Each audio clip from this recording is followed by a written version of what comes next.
Welcome to Come and See, your podcast for finding truth in a world of chaos. Brought to you by All for Jesus Living Waters Ministry. With host and founder Richard Case and co-host and retreat leader Kathy Ricconi. Jesus reminds us to watch for the signs of his return.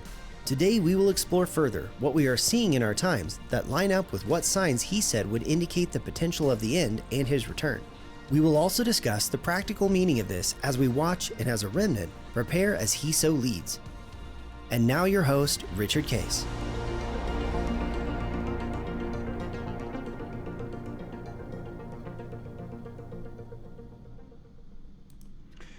Well, good morning, Kathy. Here we are, End Times Friday, middle of May. Good morning. We're excited about keep sharing about what's going on. We'll continue the discussion of churches. Last week we had a little interlude, and we talked through a question really about preparation. Went through the discussion of what God says to do things, to get prepared, to follow Him. We even went through that parable that he actually talks about the end times of the 10 virgins. The 10 virgins, that some were prepared, others weren't, and implied that they were instructed to be prepared, but they kind of just said it didn't matter. Who cares really? Because I'm sure He'll take care of us. And it really was stimulated by your question of, well, isn't it? And people, and by the way, I have a lot of situations where people wind up in this pickle, and they say that I'm going to be in this situation where I say I trust God, get into a financial investment or get into a business situation or even a family situation. Well, I'm going to just trust God, and isn't that a demonstration of faith? Because I'm completely dependent on God making it work, and if it doesn't work, right. Then it not, and they wind up in trouble, and God doesn't come through for them. I say, yeah, because faith, it isn't a generic faith. It's trust. We trust the person who is speaking it to us, and that's a little bit confused with faith. That I trust God and I'm willing to walk with Him because I know who He is. He is trustworthy.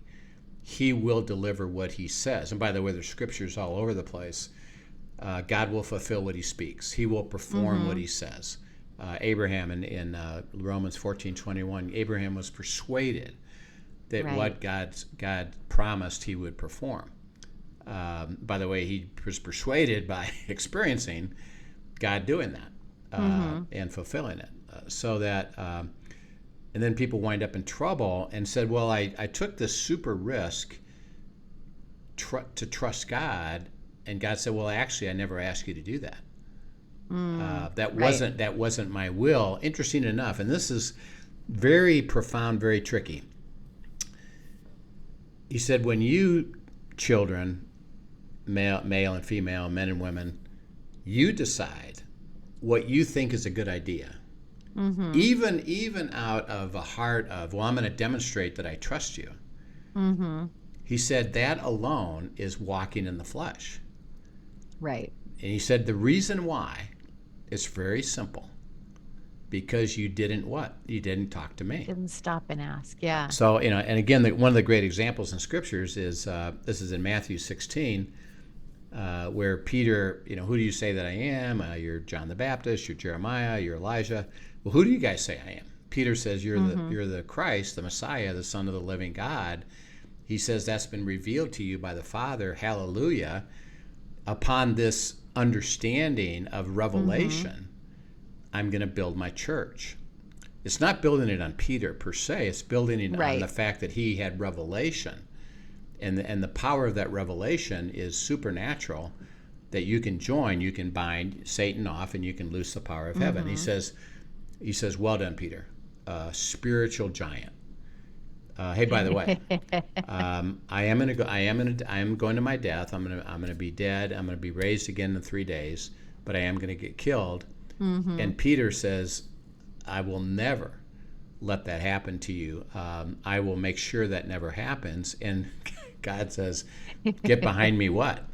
Get behind me, Satan. Getting behind me, Satan. So he went from being completely holy to Satan, that you're following Satan. He said, because, and he explains it, you have the things of men, not the things of God. Right. Peter. And it's so easy for us to flip. Ahead. I mean, just like Peter did from moment to moment, in one moment I can be hard after God and see it clearly and asking him and listening to his instruction.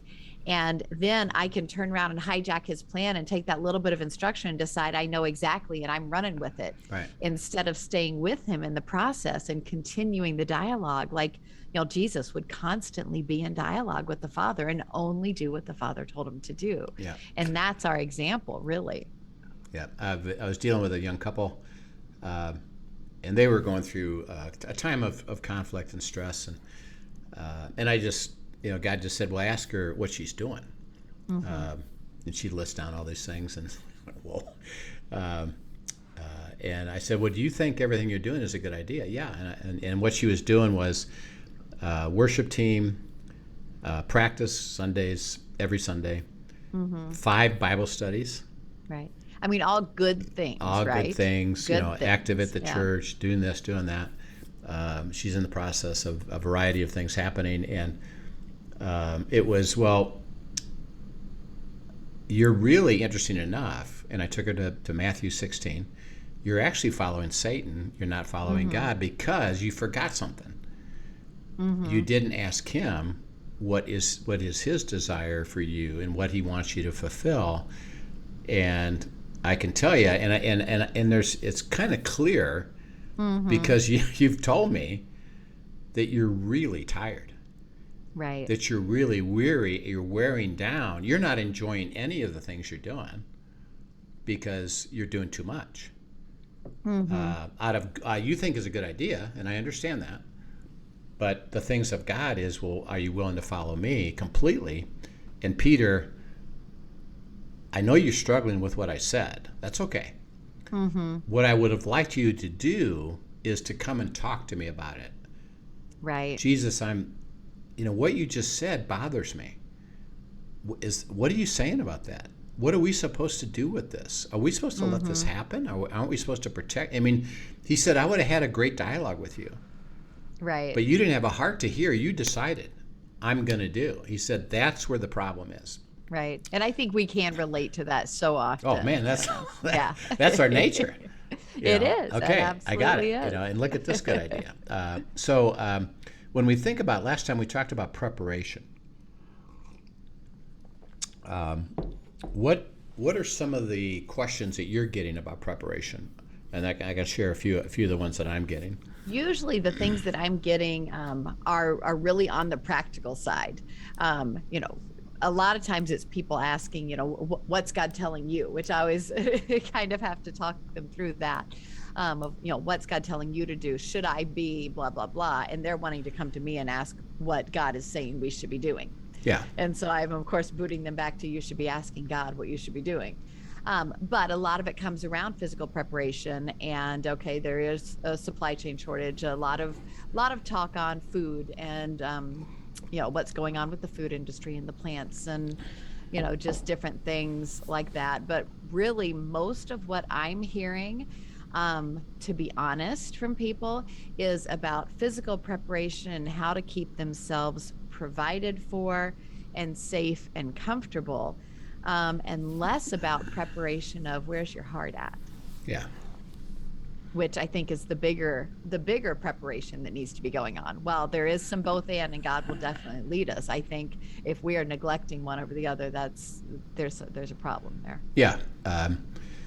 When people ask me, and they ask me similar questions, one is, I say, well, first of all, are you in the pattern of your heart learning to process everything with God, which includes this? That's and good. it's a legitimate question. It is a legitimate question, and he wants to answer those things. That's part of the intimacy. And he uses that thought when you say,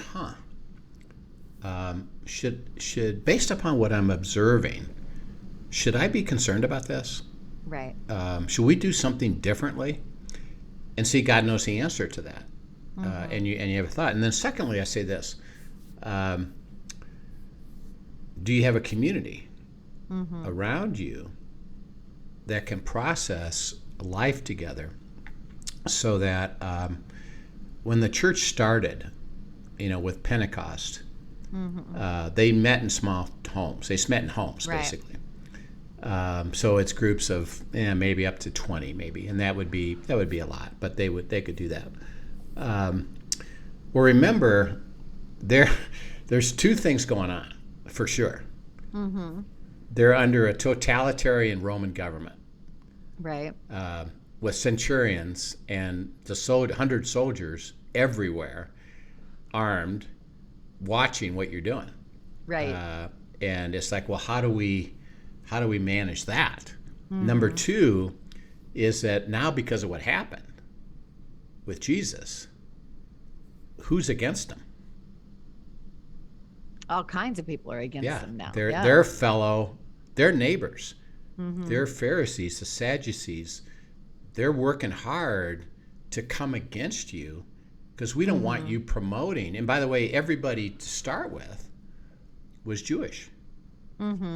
So these are Messianic Jews now. So it's not like, well, we don't even care what the Jews think. Is that they care, and they're part of that fabric, and so. And a lot of that is part of their family. And their family members. Family Yeah, members. absolutely. Yeah, there's some real conflict. So a lot of the discussion was around, I got this problem with these people that are trying to persuade me differently or do something differently or come against me, including I've got relatives that are really unhappy with me. And they would go to God together.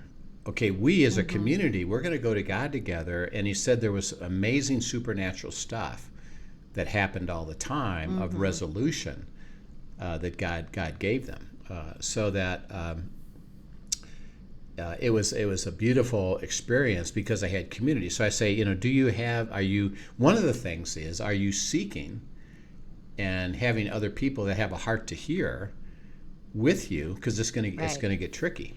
Can we talk about that yeah. for just a second? Because as you were talking, I just was struck by this thought. I think that I believe, and I don't know this for fact, I believe that there are a lot of Christians whose eyebrows are being raised at everything that's going on. They're questioning, but even with other Christians, they're hesitant to go into conversation about, could this be the end, or because they don't want to sound like a whack job. Yeah. And I mean, honestly, and so in that hesitation, they are holding back from authentic community discussing and really bringing it up and bringing it to the Lord together to say, hey, what of this should we be paying attention to, and how do we do that? Because we don't want to look like the cult, or we don't want to look like that.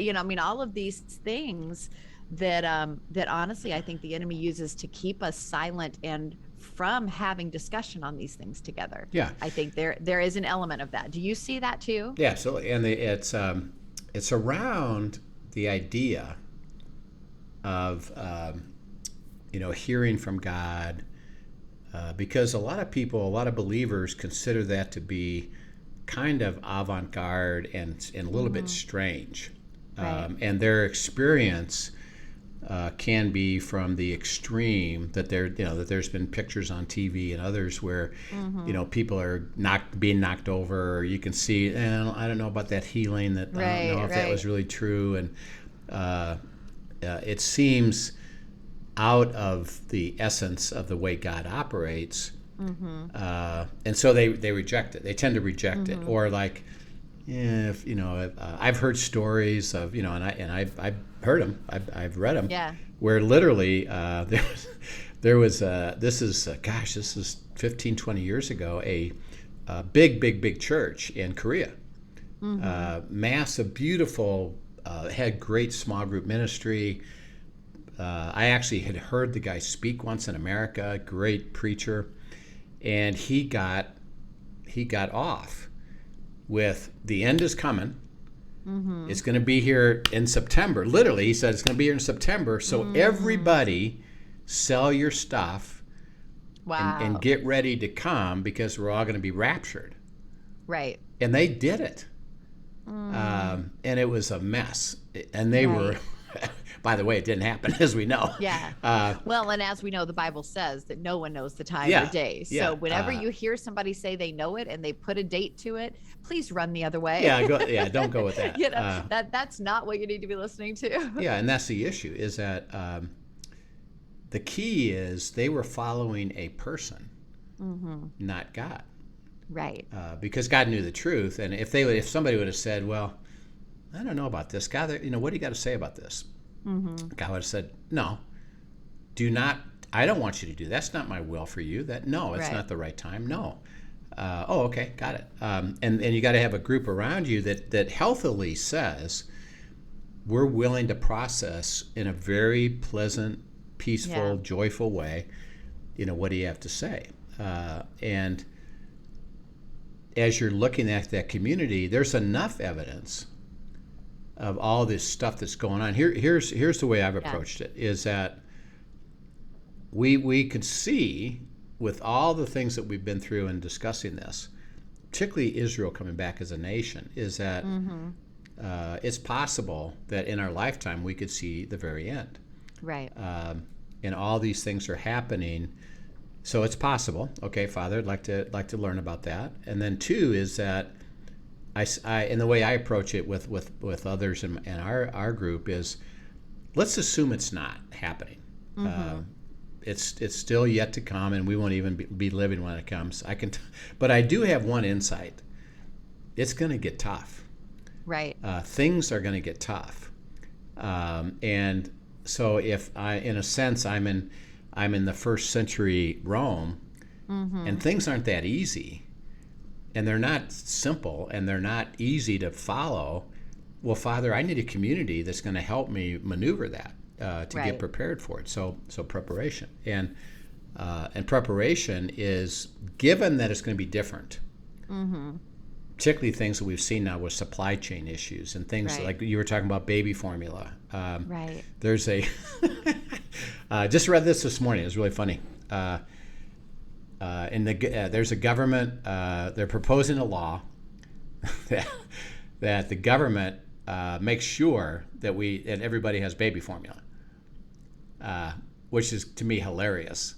That a government can make sure that happens. It's like, well, it's supply chain, and you can't demand that it's going to happen, but that's what they're thinking of. Well, we got a problem. Let's have the government fix it, and so it's kind of hilarious. But as we look at preparation, it's just to be aware of it and in a healthy way, and see what we're saying about how you hear from God.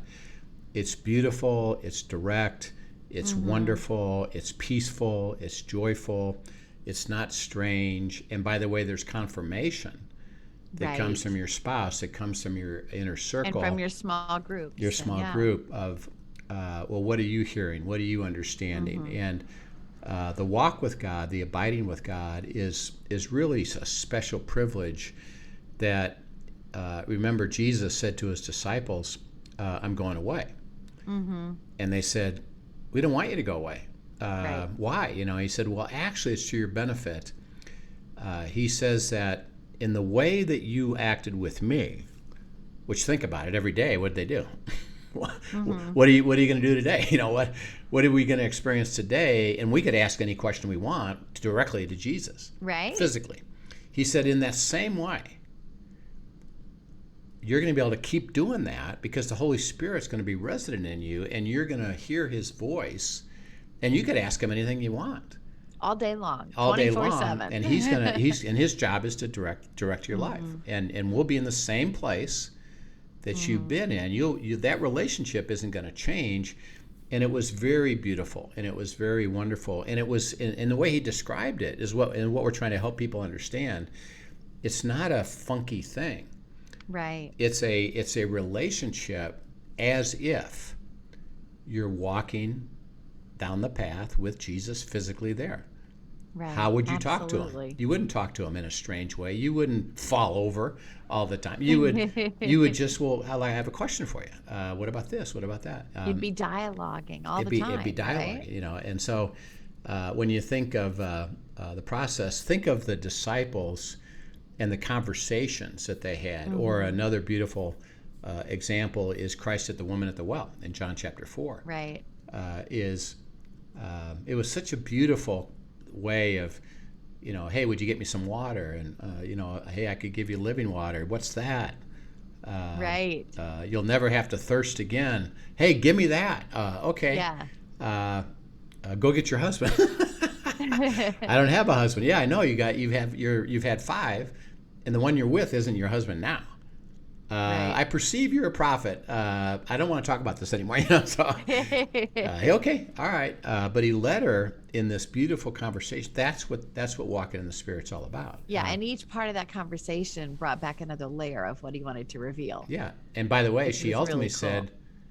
said, "Well, if the Messiah were here," and he says, "That's me. Yeah. That's you." Yes. Hallelujah, fantastic. He said, I'm going to go get, she went and got the whole town Right. and brought him out and said, I found the Messiah. And he told me everything I knew about my life, you know, and he led her from a simple, get me some water, to the whole town comes to hear what he has to say. Right. And the spiritual dynamic of talking to God, hearing God's voice is that. It's just a beautiful, simple walk, and he does cool stuff along the way to demonstrate. And in this issue of preparation, Linda and I had a really unusual thing happen. This is probably 4 or 5 months ago. We came home. I know this story, don't I? Yeah, we came home from being out to dinner, and I noticed, and when we drive up our driveway, we can see the front door. And I noticed that the whole thing is full of boxes. So, you know, I get out of the garage, go in the house, come out to the door, and the boxes are 3.5 feet long and 2.5 feet wide and about 18 inches high. And there's 11 of them, and they're piled up in front. I can't even open the door. And I said to Linda, "What did you buy?" Right. She said, "Nothing. I don't know. What is it? You know, what did you buy? You know, nothing. You know." So we get a box. It's got all 11 had our names on it and address, and they're from Walmart. Right. And I thought, what the? And so I open one up, and I see that it is this, you know, supply stuff. I said, "Well, we didn't order any of this." So I called Walmart. I said, "You guys made a mistake. I don't know what happened, but you delivered 11 boxes to us, which we did not order." And she said, "Well, just bring them back to the store." I said, I can't even get them in my car. I said, "You got to come and get them." She says, "Okay, hold on a minute." So she checks on it and says, "We didn't send them to you." I said, "What? I can show you a picture. They're on my front door with your coming." So somehow they got here. coming. She says, "I know that you received them from us, but we never sent them. I don't have any That's record. crazy, I don't have right? any record of it sending, and so keep it. We can't take it back." I said, "What do you mean you can't take it back? Yeah. We don't. This isn't our They stuff. can't take it back because they have no record of it. We have no record of it." She said, "It's way too difficult to try to receive something back that we have no record of. So just keep it all." I said, "You want me to keep all 11 of these boxes, and you just want me to keep them?" Right. "Yes, we And cannot." this was filled with staples, right? Well, this is it. So okay, Oh. so then, all right, okay, you know. So then we bring them in, start bringing them in, open it up. It's all the supplies that would be short supplied in a difficult time. It was soap, shampoo, toilet paper, paper towels.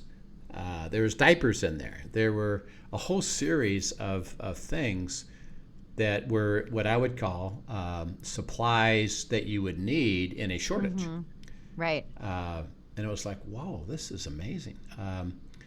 And so, we got it all in, and we gave some away, and we put stuff in storage, and we were praying, okay, God, what's this about? Mm-hmm. He says two things. He said, and you need to tell everybody. One, I can do things supernaturally to provide for you. So what a beautiful reassurance, even right there. Yeah, don't be afraid. I sent these. Mm-hmm. And I wanted you to receive them because I wanted you to know, and I want you to tell everybody, I can be let me be your provider. I'll show you the way to go. Number two is he said, I do want you to get prepared. Mm-hmm. Shortages are coming up. Things are going to happen. I need you to process this further and then learn some of the things that I need you to get more with, of things that you need to be prepared by, of the difficulty. He didn't say it's the end. He just said it's going to be more difficult, and get ready for it. Okay, so, and we've done that. So we've, for example, a couple of things that we know are potentially going to be in short supply is, which actually we've seen, is cereal and toilet paper. Mm-hmm. So every couple months, we just get a couple extra boxes of cereal and a couple extra things of toilet paper. And we're building a little bit of a supply line of it, and there's other things that he's asking us to do. And it's not that here's a program that somebody told me what to do. It's, well, what do you have for me? And he alerted me I need you to consider getting prepared, and you need to tell people to get prepared. Right. But the getting prepared goes to go seek him. Go seek him. Ask him what. Go seek him. So interesting as he's told you that. I think I've shared this with you before. One of the things that he's been doing with me for the last 2 years now, since goodness, I can't believe COVID's been going on that long. But for the last 2 years, as we've been in this COVID thing, and supply chain shortages and all of that, is he taught me. He was like, I want you to learn when you go to the grocery store to listen for my prompting. You go in with your list like you normally would have for your preparation for the week. And when I prompt you to grab a couple extra of something else, you just listen to me. Don't question it, do it. And so little by little, and not in a hoarding way or anything, but I'd go through and God every week will highlight something that, nope, grab a couple of those. And it's been interesting to watch how, he'll literally have told me get extra of these, and then within a couple of weeks I'll go and I won't be able to find those things anymore. And so it's just interesting, and a few weeks later they're back, but nonetheless I think for me it is an opportunity. And I think every issue we face is an opportunity to gain greater intimacy with God, even down to something as like this, as practical as supply chain and grocery shopping. He is teaching me and has continued to teach me, even there, just walk with me and listen for my voice. And when I speak, respond. Yeah. And it's that simple. And the instruction I give you is going to be different than, my sisters and I have these conversations, and it'll be funny because, Karen will say, hey, I was in the grocery store and God prompted me to pick up, X, Y, or Z. Has he been telling you that? I'm like, no, not at all. I haven't gotten that, but he's been telling me this, or sometimes there's an overlap. But she lives in Florida. I live in New Hampshire. What we're facing is two different things. Right. And so he's giving us different instructions. That's right. And the community we have around us is different, and who brings what to the table is different. Yeah. And so that makes the instructions different. And so we really do need to pay attention. The important thing is listening to him and asking and walking with him, like you said, and then he will show us what we need, because it is very specific to us personally. Yep. And the the aspect again of community, having people around you, that process that together, and that as part of all that, remember, it's going to be covenant. That I'm gonna give you some things that I want you to give away. Yes. Like and interesting enough, in one of these 11 boxes was a full set of dishes. Which, as you know, Linda doesn't need any more dishes. Does not need more dishes, right? Well, if we have more dishes, I got to find new cabinets, So I was like, okay, that's interesting. Well, what do you want us to do with that? He said, wait, I'll show you. Right. And so then literally a couple weeks later, we were telling this story. And I didn't say anything about dishes. I just said we had things delivered, etc. And somebody was saying, well, hey, my daughter and is just getting married, and they need one thing they need is dishes. They need a set of dishes. And I said, hey, I said, here, come here. And I went and got the box and say, here, give them these dishes. That's awesome. And God says, I know what I'm doing. And yeah, I gave it to you to give away to somebody else. Right. Because I know that they need it. And even that is a picture of how he wants to use community. He could have got the dishes to them directly. Yeah, no problem. That's right. He could have if he had wanted to do that. But the fact that he invited you into that process and even reinforced the value of community and looking for each other's needs and responding as he leads, that's a big deal. Yeah, it's that's amazing. a big deal. Yeah. So preparation, we'll talk more about this over time. We're going to get into in a few, maybe a month or two, about the mark of the beast, for example. And the beginning of the tribulation, and there's a whole shift in the economic system that requires the mark of the beast to participate in. So some preparation will need to be made. And that's one of the big questions about, well, how do we get prepared for that? And that will be a discussion. We'll get into more of the mark of the beast. We've talked a little bit about it, but what is that? How does it work? What's it going to happen if I don't take it? Right. And what if I take it, but I really, want to do something different?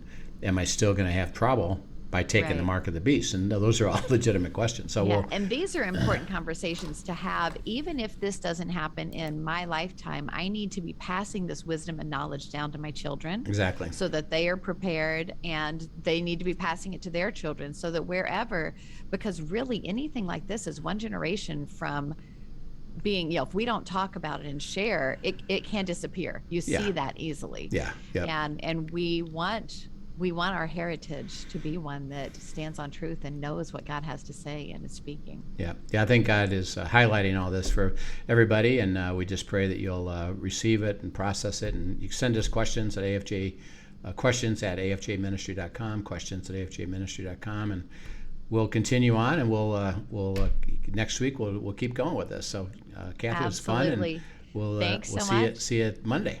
Sounds great. And I just would challenge everybody who's listening today too, if you are someone like what I spoke about that is hesitant to bring this up in community, be the brave one and just go ahead and ask the question. Bring it up to your group, because I think you would be surprised how many are wanting to talk about this and are hesitant to actually bring it up. So that's right. That's good. God has given you community for a reason. So Amen. Thanks so much for sharing. Have a great day, everyone. All right. See you soon. Thank you for joining us for today's episode of Come and See, your podcast for truth in a world of chaos.